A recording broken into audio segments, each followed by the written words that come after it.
How to restore the missing toolbar in Tradingview.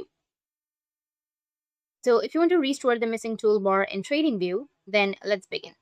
If your drawing tools suddenly disappear, then don't worry. This is usually an easy fix. Start by opening Tradingview in your browser or app just like you normally would. And if the interface looks off, then try refreshing the page first, as small glitches can sometimes hide elements like the toolbar. Once you're on the main dashboard, look for the top menu, which has that products option.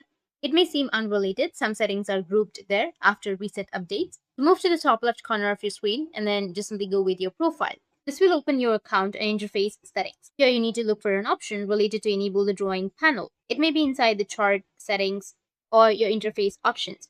So take a moment to find it. If the drawing panel is turned off, simply enable it. After switching it on, give it a second to apply. You may be also need to restart or refresh the chart if needed. Once enabled, your toolbar should reappear along the side of your chart, giving you the access to all of your drawings. A quick setting adjustment is all it takes to bring your TradingView toolbar back. So that's it. That's how you can restore the missing toolbar in your TradingView. And if you have any questions, feel free to comment below. Thanks for watching.